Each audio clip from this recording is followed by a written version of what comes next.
네, 튀르키예에 강진이 있었고요. 우리 긴급 구호대 일진이 가서 구조 활동을 좀 벌이고 귀국을 했는데요. 그 대원 가운데 한 분을 저희가 스튜디오로 직접 모셨습니다. 바로 한국국제협력단 코이카라고 부르죠. 코이카의 김민종 팀장 모셨습니다. 어서 오세요. 네. 얼굴이 좀 반갑습니다. 타신 것 같습니다. 네, 좀 탔습니다. 그렇죠. 예. 건강 괜찮으세요? 어디 뭐 다치신 데나 이런 데 네, 없으시고요. 지금 건강 상태 양호합니다. 그러시군요.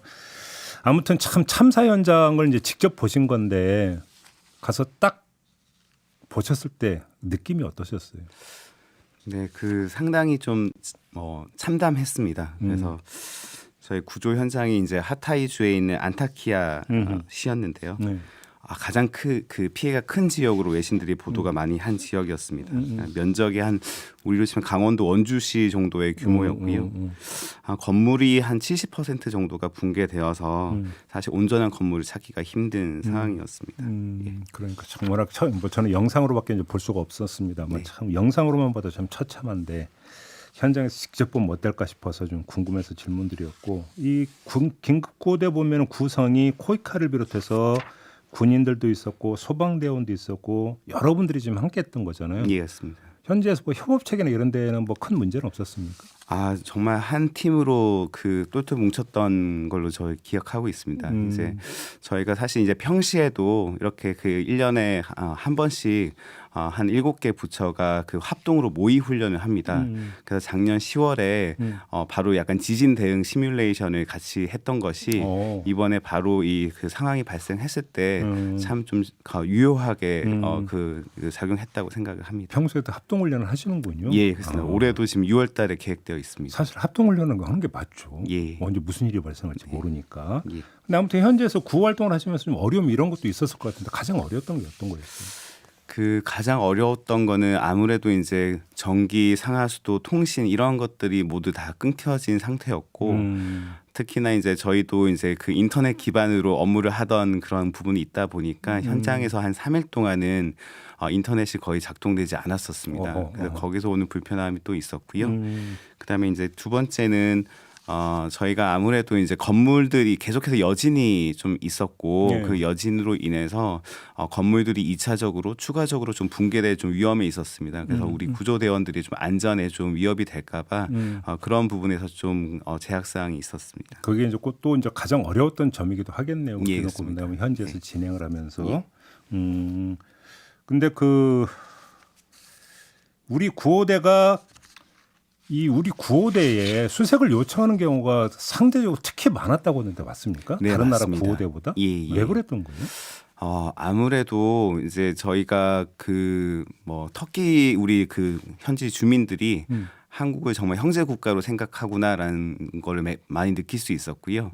그 이유가 이제 본인들도 이제 중학교 교과서에 그 한국이 형제 국가다. 교과서에 써 있어요? 예, 교과서에 써 있다고 합니다. 오. 그래서 그걸 현지 지역 주민들한테 좀 전달 들었고.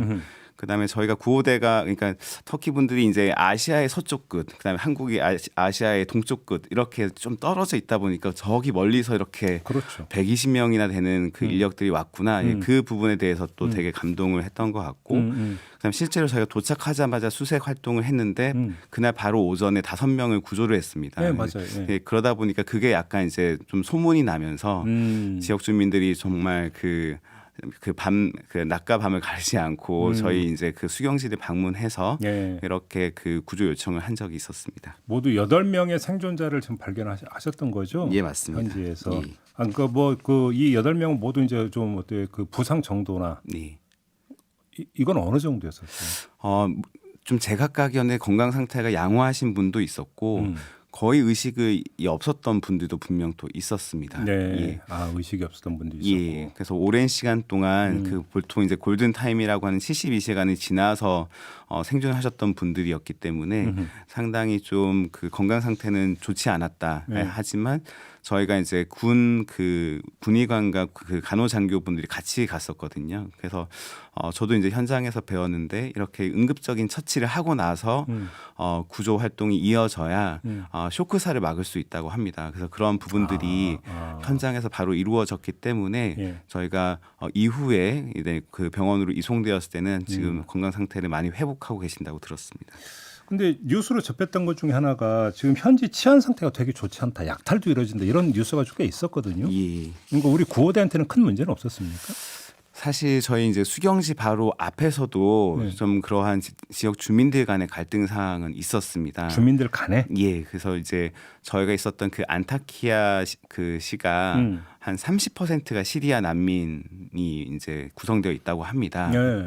그래서 이제 약간 이제 그 이 구조나 구호 활동 과정에서 이렇게 뭐 튀르키예인 뭐 시리아인 이렇게 구별하거나 차별하거나 이런 거는 본 적이 없지만 튀르키예인 분들이 약간의 이제 이러한 어려운 상황에서의 좀 약간의 혐오 감정, 약간의 분노가 시리아인들에 대해서 분노가 좀 느껴지는 부분도 있었습니다. 예를 들면 약간 이제 그 집이나 아니면 상점들에 이렇게 자동차들이 쭉 있고 현지 주민들이 그 자동차에서 차박을 하면서 이렇게 살아가는 게 많이 보였는데 왜 이제 안전한 이재민 시설로 가지 않고 여기 있느냐라고 물어보면 시리아인이 약탈할지도 모른다. 그래서 지켜봐야 된다. 이런 식의 약간 근거가 없지만 그래도 약간의 좀 현지인들이 느끼는 그런 정서는 저희도 좀 전달받을 수 있었습니다. 아, 그게 어떤 튀르키예인과 시리아인들 간의 관계 속에서 나왔던 갈등 이런 것들이 이제 주된 것이고. 예, 그렇습니다.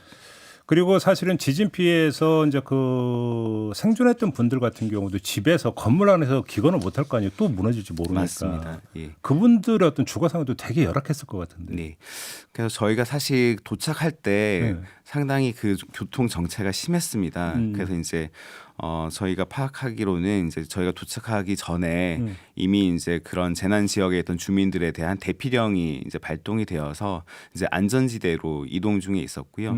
저희가 한 5일차 정도 됐을 때 이미 도로 그 거리가 한산할 정도로 많은 분들이 그 안전시설로 대피한 것을 확인할 수 있었습니다. 예, 그럼에도 불구하고 이제 그 붕괴된 건물 잔해 속에 이제 가족이 있는 경우에는 떠나지 못하고 그렇지요. 예, 그렇죠. 주위에서 이렇게 맴돌고 계시는 좀 그런 그렇죠. 분들도 상당수가 좀 있는 것으로 보여졌습니다. 이 피해자 보니까 가족 단위가 상당히 많던데, 그러니까 이제 집에서 자고 이렇게 있다가 결국은 지진이 발생해서 그런 경우라고 봐야 되는 거죠. 맞습니다. 저희가 이제 그 2월 6일 날 현지 시간으로 새벽 4시 17분에 이 지진 7.7이 처음 발생했습니다. 이제 그러다 보니까 다들 이제 집에서 이제 취침 중이신 상황에서 이러한 대지진을 경험하면서 좀 이제 가족 단위의 좀 이렇게 사고가 상당히 많았던 걸로 보여집니다. 그 뉴스를 보면은 텐트에 뭐 고마워 형, 네. 그러니까 뭐 삐뚤빼뚤해 갖고 써놓고 우리 한글로 이런 것도 보이던데 네. 딱 그런 거 봤을 때 느낌이 어떠셨어요? 그 정말 이제 튀르키예 분들이 그 모르겠습니다. 저 이제 다른 나라 구조대들에 대해서 물어보지는 않았지만 정말 이게 고마워하고 그 진심이 느껴졌다. 예. 그리고 이제 그 저희가 이제 저희가 사용했던 구조 장비나 아니면 수경 장비 이런 것들을 한 70%는 다 이제 튀르키예 구조 대원들한테 기부를 했습니다. 아, 오시면서. 예. 왜냐면 그들도 계속 남아 있는 구조 활동이 있을 수 있기 때문에. 지금 입고 계신 그 조끼는 현지에서 입었던 조끼. 맞습니다. 현지에서 입었던 조끼입니다. 예. 근데 그러다 보니까 이제 오히려 튀르키예 이제 분들이 우리가 가고 나서도 좀 기억하고 싶다. 그 텐트 하나에 좀 글을 남겨줬으면 좋겠다라고 먼저 제안을 주셨고 저희 대원들이 이제 하나씩 메시지를 썼는데 그거에 대한 또 화답으로 이어서 또 이 고마워 형 이렇게 또 메시지를 전달을 해주셔서 참 가슴 웅크랬던 적이 많았습니다. 예. 그 구해낸 생존자 가운데 가장 기억에 남는 분이 계세요?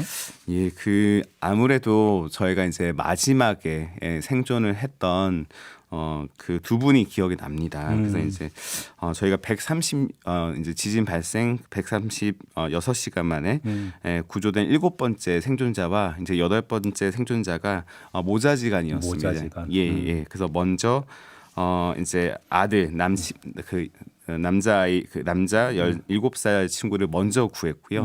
그 다음에 바로 아래에 그 잔해에 깔려 있던 분이 어머니였습니다. 그래서 이렇게 해서 구했는데 사실 저희 이제 군의관 그 김정길 중령에 따르면 그 남자아이가 의식이 없는 상태였고 그냥 약간의 그 온기만 느껴지는 상황이었습니다. 그래서 현지에 있었던 튀르키예 관계자분들이 이게 생명 신호가 너무 약해서 포기해야 할지도 모른다라고 이야기를 했는데 저희 이제 군의관과 이제 간호장교가 좀 이렇게 바로 정맥 주사를 놓고 좀 조치를 해서 바로 그때 호흡이 들어오는 것이 오. 주변 사람들한테 느낄 수 있더라고요. 말 그대로 회생이네요. 예, 맞습니다. 그래서 오. 그 순간이 되게 감동적이었던 부분이었고요. 또 이제 어머니와 같은 경우에는 이제 아들보다는 좀 그 의식 상태는 양호했는데 병원에 이제 이송하면서 본인들은 가난하다. 그래서 지금 병원에 가면 사립병원으로 보내지 말아달라. 돈이 없다. 아하. 그렇게 하면 이제 생존을 하시고 나니까 생계를 걱정하셔야 되는 그런 부분이 있었습니다. 그래서 그러니까 예, 그게 참 안타까웠던 순간으로 기억되고 오늘 아침에 뉴스로 보니까 세계적으로 화제가 됐던 생존자는 아무래도 이제 탯줄 달고 태어났던 예, 그 아이인 것 예, 같은데 예. 고모가 입양했다는 이야기가 오늘 아침 조간에 실렸더라고요. 네, 네. 참 다행이다. 네. 그러니까 생명 하나하나가 얼마나 소중한 건데요. 네. 그나저나 우리 구호견들도 건강하죠. 아, 예, 건강합니다. 그래서 저희 구호견이 토베기, 토리, 해태, 티나 이렇게 네 두의 이제 구조견이 이제 활동을 했었고요. 네. 그 과정에서 이제 세두가 구조견 3마리가 좀 부상을 입기도 했습니다. 뭐 붕대 두르고 있고 막 이러던데. 예, 예. 그래서 아무래도 이제 유리 파편이나 검은 사내가 너무 많았기 때문에 또 그렇다고 구조견이 이제 안전한 뭐 신발이나 이런 거 하게 되면은 이제 그 탐색 능력이 떨어지기 때문에 그런 걸 감안해서 했었고 현지에서 정말 현지 주민들이 우리 구조견들을 거리를 지나가면 이름을 부를 정도로 상당히 인기가 많았습니다. 알겠습니다. 여쭤볼 게 참 많은데 시간이 너무 제약이 돼 있어서 이제 마무리해야 될 건데 혹시 못다 하신 말씀 있다면 꼭 이거는 좀 전하고 싶다 이런 말씀 있다면 어떨까요? 예. 그 아무래도 이제 저희가 이번에 보면서 치안 문제도 있었고 이제 튀르키예가 정말 힘든 상황인데 예. 제가 이렇게 그 현장 10일 동안 느꼈던 거는 튀르키예가 되게 재난에 대한 DNA 재난 대응에 대한 DNA가 있다. 저희 보통 이제 한국 사람들이 우리는 환난에 대한 DNA가 있다라는 것처럼 튀르키예 정부도 그다음에 튀르키예 어떤 그 국민들도 상당히 이거를 되게 담담하게 받아들이면서도 되게 극복하려고 노력하는 모습을 많이 보았습니다. 그래서 저희가 이제 우리 현장에서는 이제 인터넷 사정이 안 좋아서 우리 국민들이 이렇게 관심이 있는지 몰랐는데요. 이제 구조에서 이제 구호로 넘어가는 만큼 많은 성원과 관심 부탁드립니다. 의료 지원과 생계 지원이 꼭 필요한 거니까. 예, 맞습니다. 그러니까 십시일반이 또 필요한 거 아니겠습니까? 네. 알겠습니다. 자, 오늘 말씀 여기까지 듣도록 하겠습니다. 고맙습니다, 팀장님. 네, 감사합니다. 지금까지 김민종 코이카 팀장과 함께했습니다.